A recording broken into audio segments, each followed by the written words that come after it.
wabarakatuh. Waalaikumsalam. Alhamdulillah. Kembali lagi di Bejo Dolan. Kali ini kita sedang berada di rumahnya Bapak Musa di kebun aren.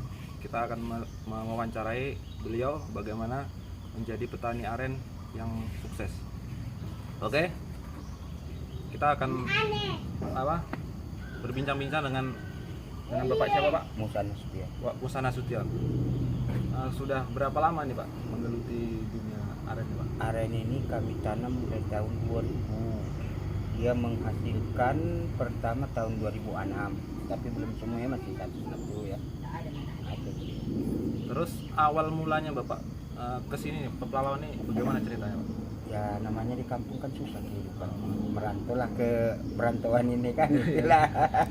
Kalau awal mulanya kan. Terus gimana nih, Pak, kok bisa terpikir aren gini bagus prospeknya dulu gitu, Pak, sampai sekarang? Itulah kita memang kan mendiang bos ini kan orang termasuk orang jenius lah istilahnya, orang pinter lah, Pak, ya. orang PTP, jadi nggak terbaca kita ke depannya pikiran ini. Kalau dulu kan tempat singgap burung tanam aja lah katanya. Gitu. Kalau awalnya dibilangnya sama aku ya tempat singgap burung aja kan udah kau habiskan hutan katanya. Rupanya memang menghasilkan kan gitu. Terus ada sekitar berapa tanaman di sini, Pak? Kalau tanaman di sini kurang lebih 1000 lebih lah, cuma belum produksi semua karena nanamnya dulu bertingkat-tingkat tiap tahun. Jadi tidak Mana sekaligus, Pak, ya? Enggak sekaligus, mana yang longgar tanam, mana yang longgar tanam. Dan ini pun kabarnya di pinggiran-pinggiran sawit, Pak, ya? Iya, di sepadan. Jadi sangat efektif sekali, Pak, ya? Iya. Hanya dengan di pinggiran-pinggiran gini bisa ibaratnya menghasilkan lah gitu. Bisa menghasilkan, sawit menghasilkan, tanah pun nggak gersang juga jadinya. Yang sudah menghasilkan nira nih berapa pohon, Pak, saat ini, Pak? Dia kan istilahnya adalah sekitar kurang lebih 40 itu, tapi nggak sekaligus panen itu. Maksudnya kadang ini mati, ini motong. Jadi bertahan di kira-kira pada saat inilah 15-14 per hari. Jadi kalau kita misalnya punya lahan gitu, Pak, misalnya tanah 1 tapak gitu, apakah itu kira-kira bagus untuk ditanam aren, Pak? Atau Ya, bagaimana? luas tanahnya berapa? Sekarang kita istilahnya kalau mau nanam minimalnya 20 lah. Karena dia itu kalau 20 itu nanti minimal panen 6 pokok per hari rutin terus nyambung. Jadi ada terus pasokan itu kan, itulah. Nah, Dan kalau untuk perawatan aren sendiri apakah sulit, Pak? kalau perawatan tidak termasuk sulit karena dia kalau dipupuk makin bagus, nggak dipupuk pun nggak ada masalah. Gitu. Hasilnya tetap sama, Pak, ya? Sama aja kalau hasilnya, cuman kalau udah produksi kata orang kalau dipupuk takut terkontaminasi kimia aja, itu aja. Saya rasa kalau dipupuk lebih bagus lagi, memang lebih banyak lagi airnya kan. Gitu, Pak, ya. Nah, Ini kalau Bapak panen aren ini pada berapa hari sekali atau tiap pagi tiap sore 2 kali satu hari. sekitar berapa liter itu, Pak? Kalau pada saat ini sedikit karena ini nggak usah kita samakan yang dulu lah, karena saat ini kan aku pernah sakit. Paling sekitar 20 liternya pagi. Pagi, Pak, ya? Sore 20 liter. Sore enggak 10 separuhnya itu. Berarti satu hari 30 liter. 30 liter, Itu sedikit pokoknya kalau sekarang ini memang itu karena kendala sakit kemarin ya. Pak. Kalau sebelumnya berapa liter, Pak? Sebelumnya kira-kira dapat sekarang 40 pagi, 20 sore, 50 pagi, 30 sore gitulah. Itu dengan harga 1 liternya 10.000. 10.000, Pak, ya? Jadi dengan harga 10.000, jadi seharinya bisa sekitar 800 lah kalau pas waktu normal kemarin itu per hari kan. 800, Pak, ya? Iya. Lumayan juga, Pak, ya? Per hari bagi 2 sama punya umpama kan. Tapi kan 400 juga sama punya per hari. Dia nggak mengganggu Sawit, Pak, ya? sawit. Oh, gitu. Itu kalau produksi semua lebih lagi kan, itu kita menghitung yang masa produksi aja kan. Iya. Nah, kalau misalnya nih, Pak, kita menanam aren gitu kan, terus kita mempekerjakan orang untuk memanennya nanti, itu Nggak sulit kok. apakah perlu pelatihan khusus untuk? Kalau pelatihan khusus itu bisa aja, harus, karena dia mungkin di dalam aren ini kan masih banyak orang nggak mengetahui, harus diajari caranya aja, cuma nggak lama ya. Paling 2-3 hari udah tahu ya dia. Teknik memanennya bagaimana Pak kalau untuk aren sendiri Pak? Gimana lah aku bilangnya, kalau memang tekniknya memang harus Dijelaskan di pohon ya Pak Iya. ya. Oh gitu. kalau kita jelasin di sini kadang orang berpikiran ke tahlil tadi kan. Iya. Harus yang ini harus ini, jadi harus dijelasin di pohon biar betul-betul tahu dia. Apa benar tahyul itu Pak? Katanya Nggak ada. nggak boleh ganti baju. Enggak, macam. kita itulah yang selalu hilangkan. Makanya orang dulu katanya bernyanyi, kuanjurkan berzikir. Gitu ya. Iya. Berzikir Jadi ya. istilahnya berzikir sambil ngayunnya kan ada kesibukan juga di atas. Iya Pak, iya Pak. Nggak dapat air dapat pahala. Nah, itu Itulah istilahnya kan. Iya Pak, iya Pak, iya. Makanya kalau dulu orang bernyanyi, nggak ada itu kalau mau nyanyi ke Jakarta bilang. Ya kan? Iya. Besar bayarannya. Daripada nyanyi di sini. Makanya Pak. selalu di sini dianjurkan berzikir. Jadi yang ganti baju itu nggak ada tuh. Oh begitu. Jadi orang nggak boleh ganti-ganti kan, ganti-ganti juga nah, kalau aku kalah. Jadi nggak ada pengaruh. Nah, kalau masalah itu memang tahyul itu dihilangkan lah supaya orang, mungkin dulu kita waktu zaman Belanda supaya nggak banyak menghasilkan nilai ini, itulah cara dididikan itu ya kan, Iya Pak. supaya orang nggak memanfaatkan aren ini dulu kan. Iya. Berarti udah berkembang di masyarakat tahyul ini. Udah aku Mitos-mitos hilangkan ini, itu, udah aku hilangkan. Siapa yang kuajari selalu mitosnya, memang udah terbukti ya. Karena kita berbicara seperti itu, nggak ada yang menyanyikan beras, nggak ada yang menyanyikan belasan bermainnya kan, nggak ada. Ganti-gantinya baju itu, karena banyaknya baju kayak gini memang dikirim orang ini selusi ini, Banyak, 12 selusi ini. Karena asli. memang dalam video itu banyak baju. Memang bajuku kayak gini aja karena ini aku kan agen kuku. Jadi dikasih orang itu baju aku pakai menderes semua 12 lebih. Jadi ngapain lagi beli baju kerja kan itu. Iya. Jadi memang aku ada juga mungkin memang itu aja baju. Enggak kok. Sekali 2 hari, kadang sekali sehari aku ganti kok. Berarti mitos itu Pak? Mitos Pak. Enggak ada. Ada orang katanya kalau digendong mati airnya, gendong lah aku bilang. Istilahnya mitos itu. Tapi memang kalau mulai mau kita apa itu kan katanya diayun-ayun dengan Memang itu tetap kita kan ada prosedurnya. Jadi kita ayun itu, kita cokok batangnya itu kan itu membuat kopong kan sagu untuk membuat tabungannya. Jadi kita ayun itu sebetulnya membuka pori-pori ini ke tabung air yang kita cokok di batangnya ini. Tapi kok harus pakai lagu nggak? Enggak, itulah yang selalu kunjukkan berzikir aja lah kalau lebih bagus kan itu. Jangan sampai nyanyi. Dan nggak usah nyanyi-nyanyi lah di Jakarta mahal duitnya 100 juta sekali konser kan. Nggak perlu nanam aren dia. Iya, nggak perlu. Tengok lah orang itu yang nyanyi itu kan pakai alpat orang itu semua. Nah itulah istilah kalau mitos itu di aren ini udah selalu kita hilangkan. Samanya itu Pak, kalau masalah kita bicara seperti itu, dulu kan untuk mendidik manusia ini supaya tidak durhaka di banyaklah perbandingan, si Sampuraga di Mandailing, Sangkuriang di Kalimantan, Malin Kundang di Padang. Kalau kenyataannya belum tentu ada itu. Iya, karena hanya cerita untuk. Tapi itulah cara mendidik manusia supaya tidak durhaka, dulu harus ada perbandingan. Iya benar-benar. Ya kan? Ini pun aren ini seperti itu dulu. Dia mungkin di hutan sunyi. Nggak ada kesibukan dia kan. Makanya dia nyanyi. Bernyanyi ya, dia pas jumpa satu orang memang harus bernyanyi. Itulah. Itu kita memprediksi ke situ ya. Kan ke situ. Dulu kan hutan semua. Iya Pak, iya Pak. Daripada binatang banyak dia bernyanyi lah dia supaya ada kawan dia kan. Pas ada yang menengok. Oh berarti harus dinyanyikan. Itulah. Iya kan? Mitos-mitosnya sangat berkembang. Iya, kita berdasarkan mitos itu kan harus kita cari gimana dia kan gitu. Iya. Apalagi udah kita buktikan memang nggak ada kan. Kita bicara kalau nggak kita buktikan nggak berani loh. Mana tahu orang dulu itu lebih betul harus dinyanyikan kan gitu. Tapi kalau memang masih muda-muda ada niat mau nanam aren ini insya Allah bagus. Gitu Pak.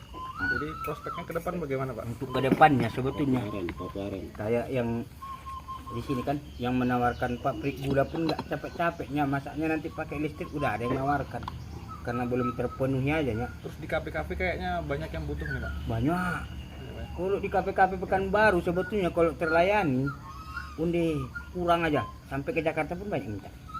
Begitu. Karena dia termasuk minum kesehatan.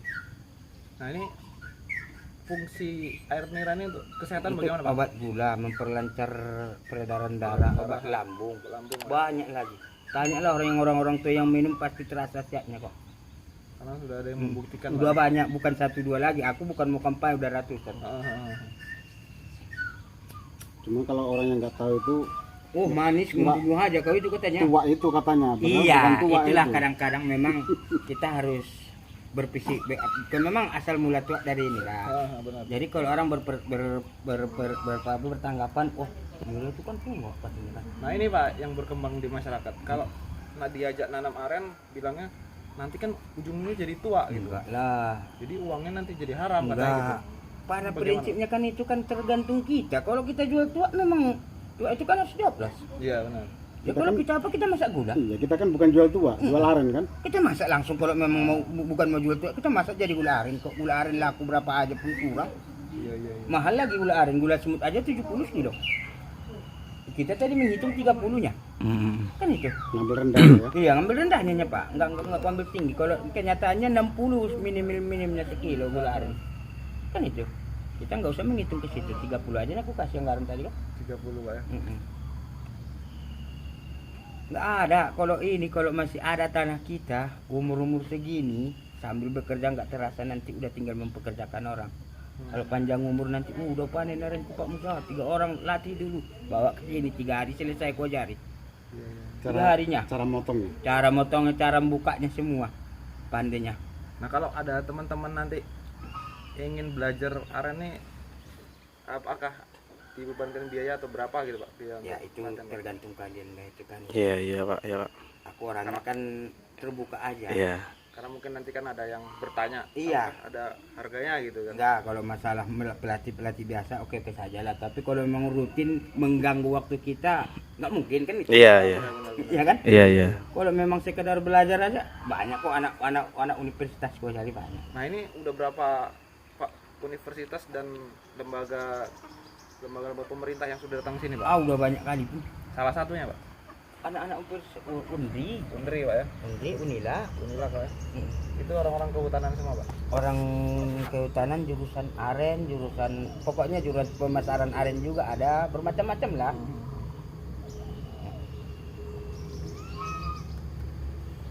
Enak, karena kita menanam aren ini habis umpama khusus kita tanam pun tanaman lain tidak gersang. Oh gitu.